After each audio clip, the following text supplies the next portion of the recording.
Captain Lou, welcome. Did we start yet? Yeah. Welcome. I mean, thank you. You're welcome. I mean, thank you. There we go. Take two. It's a good thing about these is they're not live. We can play any way we want and edit any way we want. But we're live, right? Yeah. No, it's a great thing to be alive on a sea day, on a cruise ship, somewhere in the Caribbean. Captain Lou, he's the guy that puts together these big events, actually. As many of you already know from previous podcasts, I cruise a lot. I've done 60, 62 cruises now, and most of them have been with NCL, and I never do groups. I never have been on charters. In fact, I basically don't even like traveling with one or two people. I like to just do my own solo thing. I got invited on this San Juan Social Club cruise, and it turned out to be on the Virgin Valiant Lady, right? It's the Virgin Valiant Lady. And again, it was a group thing. And I said, okay, I was a little hesitant, but it turned out to be one of the most extraordinary experiences of my life. And the man behind putting all of this together, who's apparently been doing this for at least a year or two. Oh, quite a few years. No doubt. This is Captain Lou, and he's the one that actually, in fact, it's funny, I actually called him up one day to ask him if he could book me on something. He just laughed at me. He says, I don't do anything less than how many? So we do group events on cruise ships, mostly seminars and conferences and networking events for 70 to 700 people. It's incredible. At a time on one ship. And how long have you been doing this? So I stumbled into this business as group event planner and marketer. So you're doing land group events first? No. Okay. I was the blind man. Blind man, that's right. You mentioned to me that at one point in your life you were doing window dressing. Right. You weren't the window dressing. You were doing the window dressing. I was, yes. Sammy, how do you make a Venetian blind? You poke it in the eye? Poke them in the eye. And back then, if you don't buy verticals from us, it's going to be curtains for you.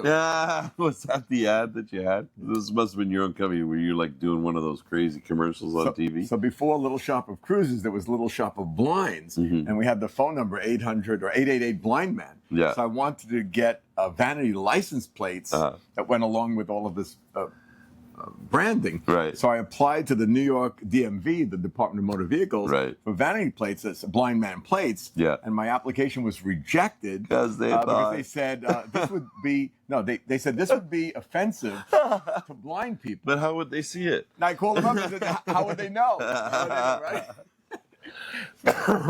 So I'm going to get letters. So I know. I'm gonna get letters. Do people still send letters anymore? Don't you mean email? Yeah. So they did approve the plates I've been driving around for the last like 38 years or so. Lunatic. My plates. LOU. Yeah. Lunatic. Yeah. Because who in their right mind would go from a business with its 40, 50, 60% profit margin in the window treatment industry to the travel industry where you're lucky to make 10 or 12% gross? And I have to say, as God is my witness, I am that lunatic. Apparently you are. Is it in the front and the back in the state of New York? Is in Ontario? Front and back, right? Yeah. Some provinces and some states only require a plate in the back. Yeah. So now for but if you want to be a lunatic, you want to be a double lunatic. You want to be a double lunatic on both sides. And you know something? So I drive around with a lunatic plates in my at the time Sebring convertible. So yes, Sammy, I was having a midlife Chrysler. I actually jumped on my line. Did I? I was having a midlife Chrysler. Oh, geez. My apologies for killing that incredibly insightful and intelligent play on words. Thank you. Midlife Chrysler. But that was years ago. That was. Yeah. No. I'm still thinking there's probably a Dodge or a Ram joke in there somewhere, but I can't come up with it right away. So I stumbled into this whole world from the world of window treatments. Because how was the first one? I mean, you went on a cruise and you thought this is a good idea. No. I'm attending a seminar in Dallas, Texas, I'll never forget. January 30th, 2003. Yeah. Armin Morin's big seminar. It's on something called internet marketing. What the hell's the internet? What is the internet? No one's ever going to buy anything on the internet. That's Right. ridiculous. Yeah. Right? But okay, I'm going to fly to Dallas, Texas, and sit in a room with 165 people. You may not know these names: Ryan Dice, Russell Brunson, Jeff Walker from Product Launch Formula. Eventually, these are big. I know Ron Porpay. Didn't he do the spray on hair? He did do that. So we're all there in a classroom learning about marketing on the internet. Right. Right. And there at lunch or right before lunch, some woman says, "Hey, psst, Captain Lou, want to do a JV? Want to do a joint?" I said, "What?" She says, "A joint venture. Want to do a joint venture with me?" And I'd never heard the term JV or joint venture before. Sure. I only heard, it was loud in the room, I only heard the first part, and I thought she wanted to smoke a joint with me in the bathroom. Yeah. And I said, "No, I don't do that stuff. It's, I don't like the smell." I mean, she says, "Not a joint." I don't like the smell. I think it's about the high. I don't like the high, I don't like the smell. So I said, but a free lunch, Yeah. She said, I'll talk. And you like to eat. I like to eat. Yeah. So she said, "Let's go to lunch and we'll talk about this joint venture I have in mind." Now this whole world is all new to me, right? Sure. And Holly, her name was Holly, and she said, "Let me ask you a question." She said, "This kind of seminar weekend conference that we're attending now, would you be able to," and I was just getting started in the cruise industry and really didn't have my niche or much experience, and she said, "Would you be able to put together a seminar conference and networking event like we have here, but instead of in a stuffy hotel conference room on a luxury cruise ship, let's say having meetings in a jacuzzi, sipping a pina colada while we sail away to Mexico, the Bahamas, Bermuda, wherever. Is that the kind of thing you can help me with?" Now, having never, and I'd done a couple of cruises for fun, but having never put together a group event on a cruise ship ever, not even a family group. So this is all foreign to me. Sure. I leaned in to the opportunity and I looked at her and I said, "Yeah, I think I could help you with that." Then I paused for a few seconds and said, "In fact, that's my specialty." Remember, no experience, never did this before. I was the blind man. Yeah. And so now in 9 months, we're going to have some huge super conference on affiliate marketing on a cruise ship. And I've got to figure this all out. But you know what? Was I faking it till I make it? Or was I, Sammy, acting as if? You were acting as if. Right. Yeah. Because if you lean into the opportunity, and this moment that I'm describing here back in January 30th of 2003, that changed my life and my business model on a dime right there. Sure. Right there, that started my new career. Yeah. And if you're not perfect, finish is better than perfect. Yeah. Ready, fire, aim. Yeah. So, and the rest is history. And I got out of the window treatment business into a lifestyle I never even dreamed of. Now, were you the owner of that business, first of all? Yeah, I've always been. So did you sell it? So, no, it's funny. We're such creatures of habit. Yeah. That I had peaked in the 90s with that window treatment business. And here it is now, the 2000s. Yeah. And there is now Home Depot and Lowe's and Blinds to Go and online is catching on. Good so timing. the mom and pop window treatment shop, brick and mortar shop is kind of diminishing. Gone.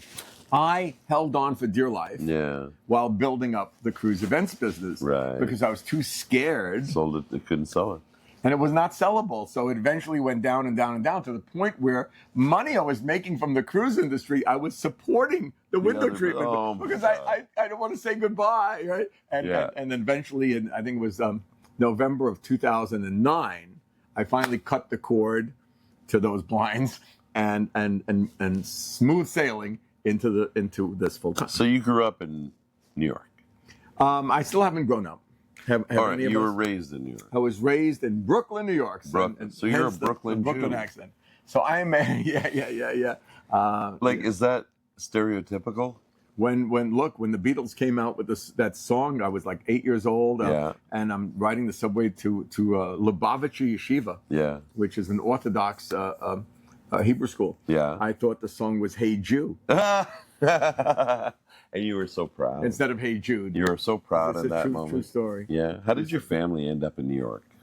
My family and descendants of all were born and raised in the Lower East Side of Manhattan. No, there was a group that weren't there. There was a group from somewhere else. From the old country, I guess Russia, right? How long ago? Eons ago, because my dad was born in Brooklyn, in New York City. Yeah. On Friday the 13th of December, 1897, and had me at age 62. Wow. And my mom was 20 years younger. So his father, where did he come from? I think from the old country. I don't know what country that was. It's probably. So you don't know a lot about your history then? No. Is that something you've ever been interested in, or No? No. I'm only interested in the future. No, I get not the that. I get past. that. But it's just because you are, your family has been there for, God, 150 years. Yeah. I never met my grandparents. They were No. gone by then. No, but you're also aware. I mean, you are part of that community that was devastated in that period of time. You were too young for this, but that community was devastated and replenished after World War II. That's true.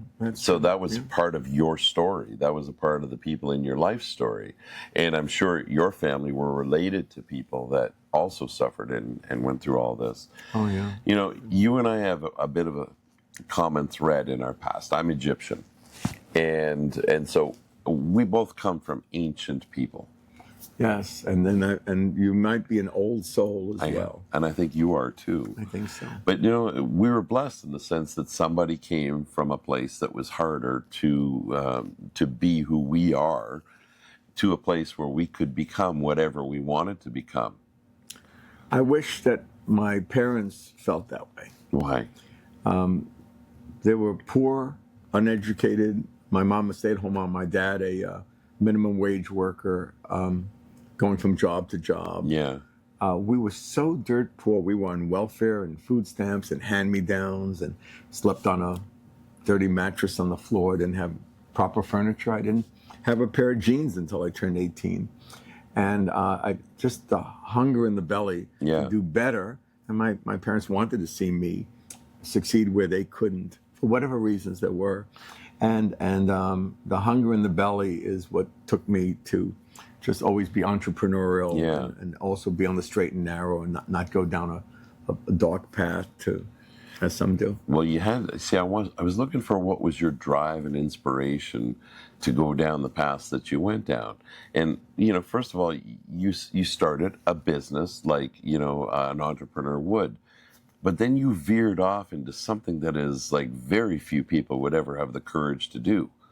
And look what you've created. I mean, look what you've gotten into. Let's roll the clock back, because if you think that partnering with some of the thought leaders in the world on these mastermind vacations and the millionaires and billionaires and being in that proximity and partnering with them, the scarier part was what I did in my teenage years when I ran away from home.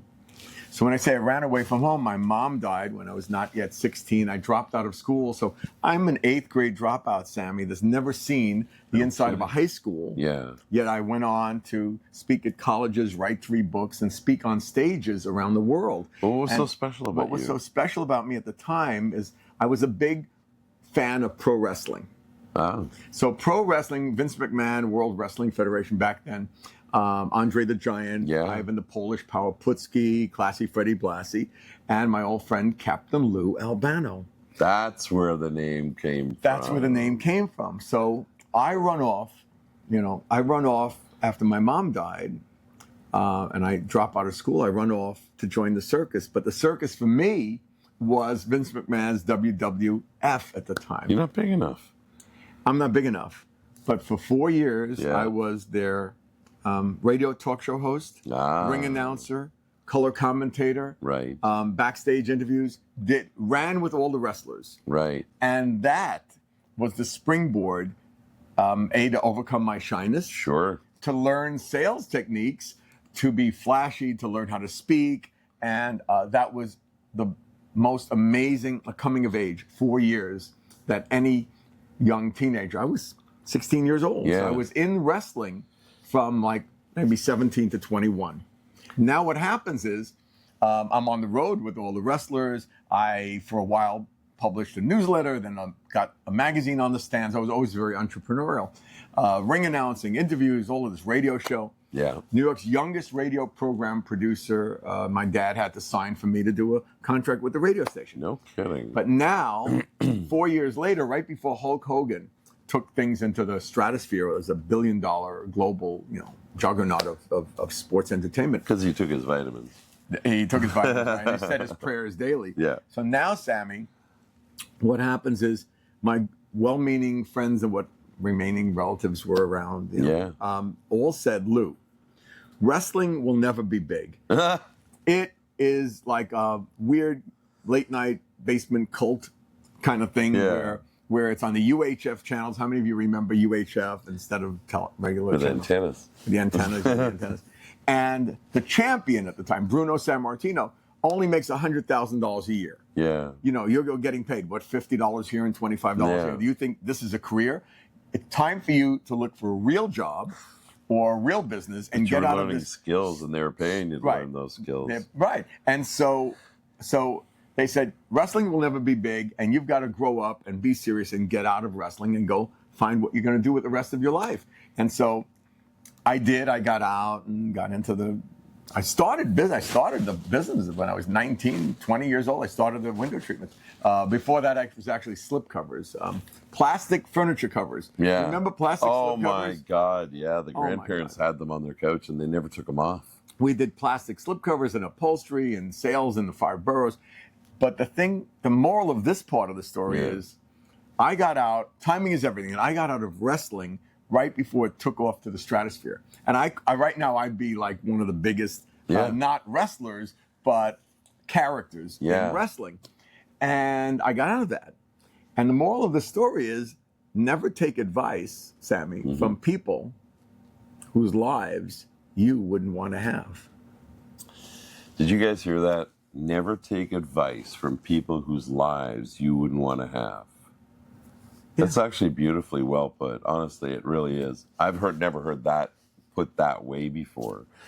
But, considering what you've just said, I just want to fill in one little gap.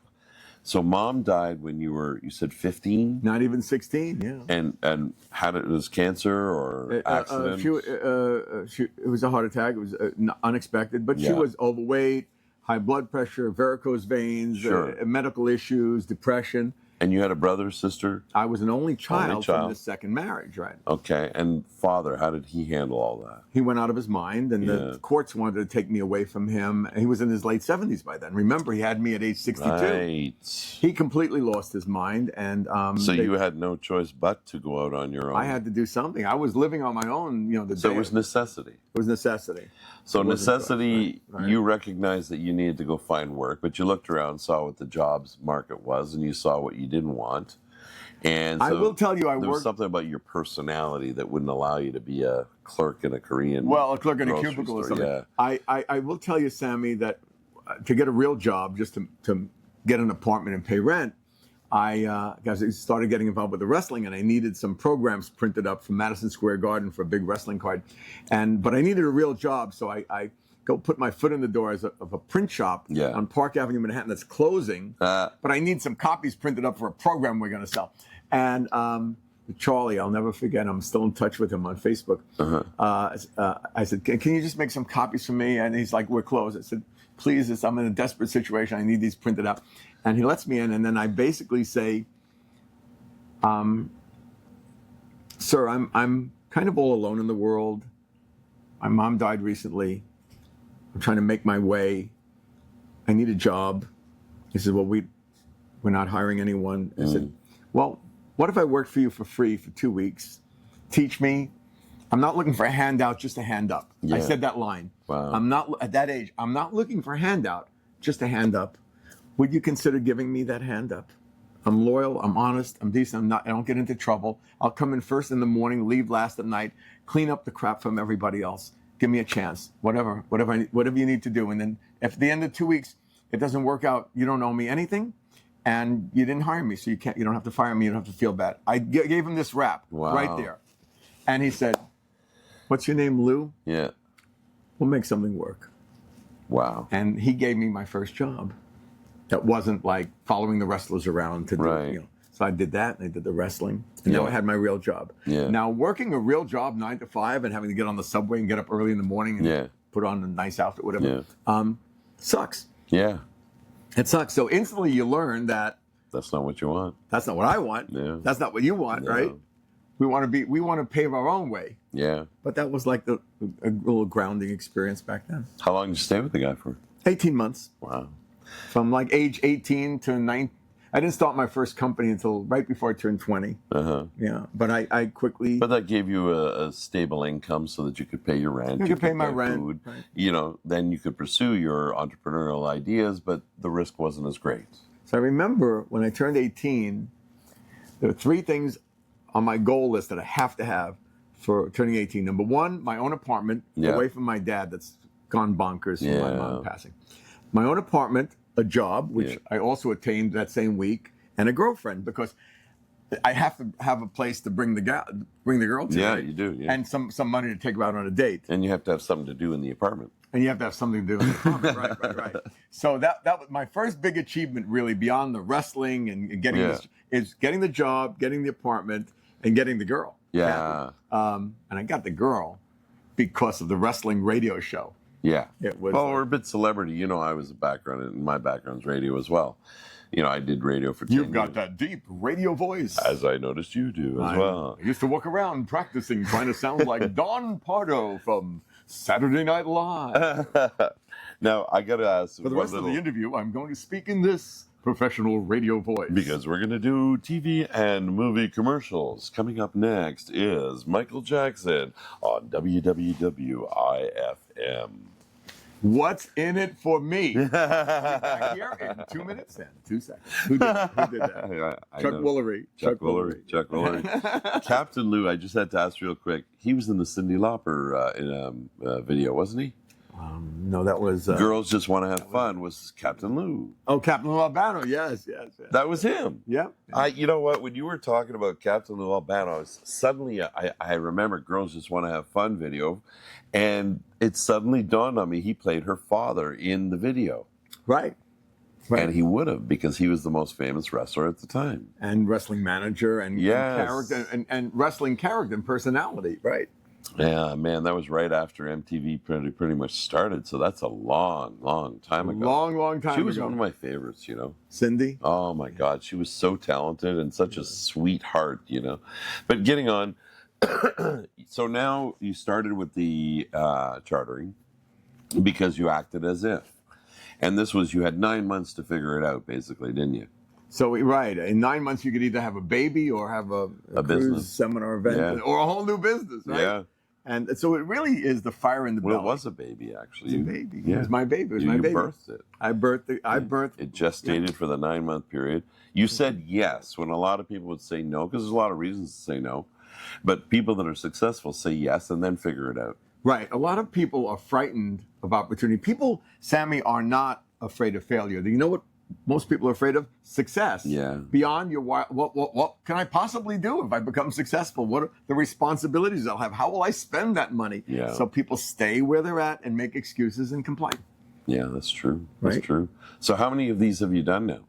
So these mastermind seminar / conference networking cruises, I've probably done between 60 and 70 with as few as 50 and as many as 550 people this past week on the San Juan Social Club cruise. Sammy, let me ask you a question. All right. San Juan Social Club cruise? Yeah, what the hell? What the hell is that? Can you explain it? Well, the thing that I thought was hilarious is that when you're going on a cruise, you're going to the Caribbean, you go into a fucking island. But this one is starting on a fucking Caribbean island, okay? And I'm trying to understand, why would these people want to leave San Juan, Puerto Rico, and go on a cruise to the Caribbean? With each other. Aren't they already on an island in the Caribbean? And why do they want to follow our dear beloved Grand High Exalted Mystic Ruler and the Emir Sultan? Yeah. The San Juan Social. You like that? Yeah. Davin. Yeah. The ringleader of them. I'm not the ringleader. I'm just the wind beneath on this cruise. I have my own cruise. But on this cruise, I am the wind beneath Davin's wings. So why would they want to do that, Sammy? That's a good question. But from now, this is his third? This is our third annual, and we've already sold. The first sold. one, how many was sold? So we started out with 228. Yeah. And I should explain that it's a combination of audiences. It's investors, entrepreneurs, and lovers of Puerto Rico and expats that now live full-time in Puerto Rico. Yeah. And we had 228, then we grew to 450 last year. And this year, 550 friends from around the world come here for two important things. And you've already sold 200 already for next year. We've sold 200. So what are the two important things? The two important things, Sammy, and I'm sorry if I'm speaking fast, you'll just have to listen faster. So you know what? This is a video. They can always pause it and rewind. And instead of speak as far as you'll some as fast as people you like. watch these video podcasts in 1.5 speed. Yeah. Please put ours in slow motion. Yeah. So what was I saying? 200 have already been sold for next year. And the two important things that people come together for are access and proximity. Yeah. Can you explain, as you've just had this experience, Sure. access and proximity to what or to whom? Yeah. This last week, I have not, in my entire life, I've never been around such a group of people that, number one, you're talking, they're resonating at a much higher level than the average individual. It's not just about money. It's about their wisdom. It's about their spirit. It's about their openness. It's about their willingness to teach. I can't tell you how, when I came here at the beginning of the week, I had a level state of emotional, your basis state of emotionness, okay? Because I cruise a lot. Uh-oh. And yeah, something's gone on. We're blurry. No, I think because the lighting is affecting. What happened? We blurred out all. Because it's having a hard time focusing because there's not enough light. The light's dying. So what do I need to do? Okay, you know what? We're gonna end segment 1 right here, and we're gonna complete Wednesday, Thursday, or Saturday. Okay, because the light is dying. Okay. We're dying. I don't want to die. Okay, so you were asking a really interesting question, what I got out of this. Well, 60 cruises, and I've done all this stuff, and I've never had the experience of meeting people like this. So now I get why you're involved with these sorts of things, and I'd like to talk to you more about it on our next episode, if that works for you. That works perfectly. To be continued, part 2. Part 2. They're not yelling boo, they're yelling Lou. Thanks, Lou. My God, that was good, buddy.